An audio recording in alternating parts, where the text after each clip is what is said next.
गौतम बुद्ध और गड्ढों का रहस्य। एक दीर्घ कथा। प्रारंभिक यात्रा। गौतम बुद्ध अपने शिष्यों के साथ उत्तर भारत के एक छोटे से गांव में यात्रा कर रहे थे। इस यात्रा का उद्देश्य वहां के निवासियों को जीवन के महत्वपूर्ण सिद्धांतों का उपदेश देना था। बुद्ध का यह यात्रा कार्यक्रम कई गांवों और कस्बों को शामिल करता था, जहां वे अपने अनुयायियों को जीवन के विभिन्न पहलुओं पर शिक्षित करते थे।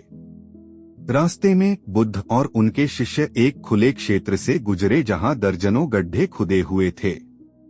ये गड्ढे किसी व्यवस्थित तरीके से नहीं, बल्कि बेतरतीब ढंग से खुदे हुए थे। एक शिष्य, जिसका नाम आनंद था, इन गड्ढों को देखकर अचंभित हो गया और उसने सोच में पड़ गया कि इनका क्या रहस्य हो सकता है। आनंद ने अपने गुरु बुद्ध से पूछा, तथागत, कृपया मुझे इन गड्ढों का रहस्य बताएं।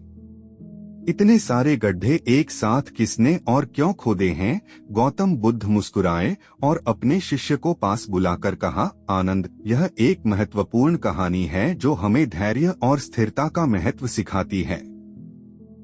आइए मैं तुम्हें एक व्यक्ति की कहानी सुनाता हूँ जिसने इन गड्ढों को खोदा था। रमेश की कहानी। बुद्ध ने अपनी कहानी शुरू की। इस गांव में एक व्यक्ति रहता था जिसका नाम रमेश था।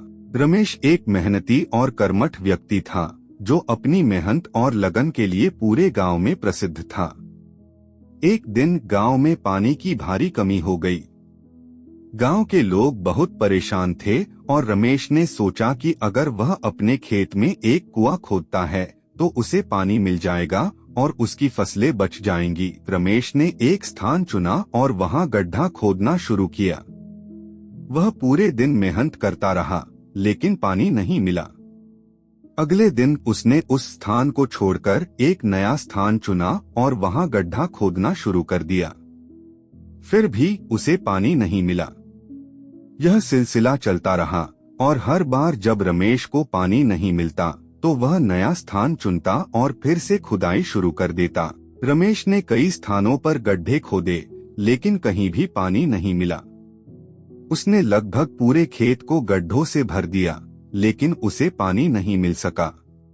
रमेश की यह कहानी हमें सिखाती है कि मेहनत के साथ साथ धैर्य और स्थिरता भी बहुत महत्वपूर्ण है। बुद्ध का उपदेश। गौतम बुद्ध ने अपने शिष्यों को समझाया।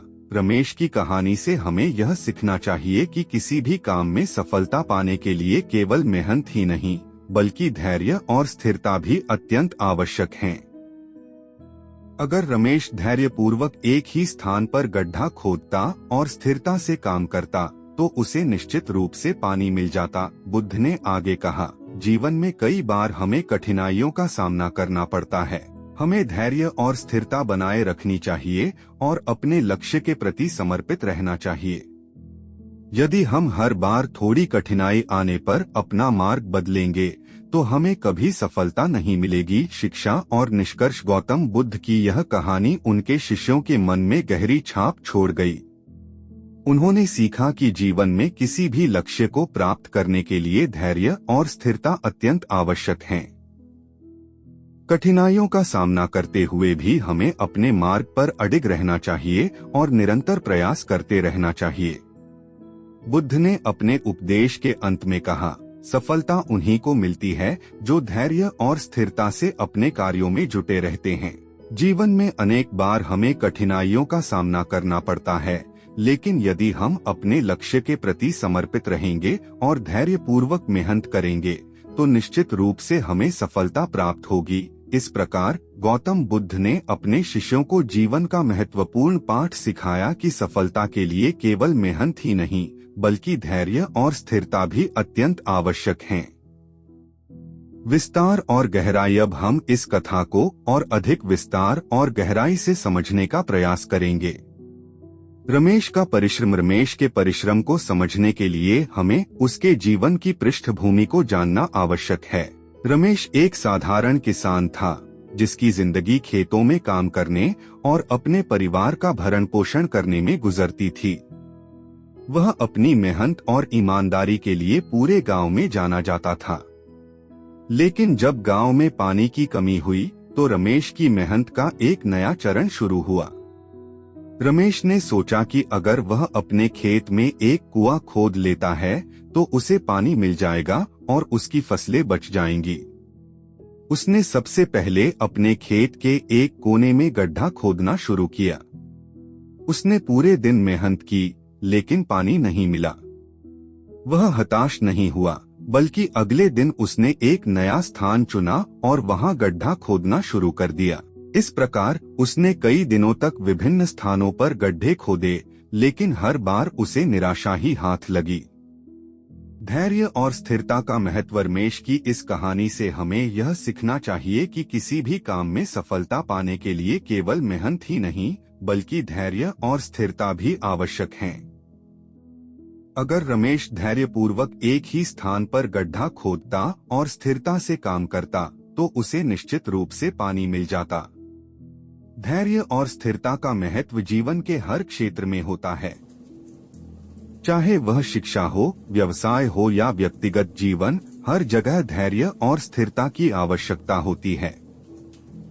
यदि हम किसी भी काम में थोड़ी कठिनाई आने पर उसे छोड़ देंगे और नया काम शुरू करेंगे, तो हमें कभी भी सफलता नहीं मिल पाएगी। बुद्ध का उपदेश और शिक्षा। गौतम बुद्ध ने अपने शिष्यों को रमेश की कहानी सुनाने के बाद उन्हें धैर्य और स्थिरता का महत्व समझाया। उन्होंने कहा, जीवन में कई बार हमें कठिनाइयों का सामना करना पड़ता है। हमें धैर्य और स्थिरता बनाए रखनी चाहिए और अपने लक्ष्य के प्रति समर्पित रहना चाहिए। यदि हम हर बार थोड़ी कठिनाई आने पर अपना मार्ग बदलेंगे, तो हमें कभी सफलता नहीं मिलेगी। बुद्ध ने यह भी बताया कि सफलता उन्हीं को मिलती है जो धैर्य और स्थिरता से अपने कार्यों में जुटे रहते हैं। जीवन में अनेक बार हमें कठिनाइयों का सामना करना पड़ता है, लेकिन यदि हम अपने लक्ष्य के प्रति समर्पित रहेंगे और धैर्यपूर्वक मेहनत करेंगे, तो निश्चित रूप से हमें सफलता प्राप्त होगी।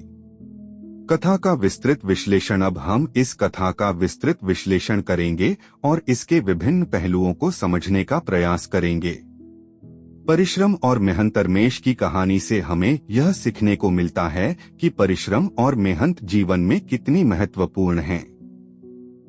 बिना मेहनत के कोई भी सफलता प्राप्त नहीं की जा सकती। रमेश ने अपने खेत में पानी की तलाश में कई गड्ढे खोदे, लेकिन उसे पानी नहीं मिला। उसकी मेहनत प्रशंसनीय थी, लेकिन उसकी मेहनत में धैर्य और स्थिरता की कमी थी। धैर्य और स्थिरता। धैर्य और स्थिरता किसी भी कार्य में सफलता पाने के लिए अत्यंत महत्वपूर्ण है। यदि रमेश ने धैर्यपूर्वक एक ही स्थान पर गड्ढा खोदा होता और स्थिरता से काम किया होता, तो उसे निश्चित रूप से पानी मिल जाता। धैर्य और स्थिरता के बिना किसी भी कार्य में सफलता प्राप्त नहीं की जा सकती।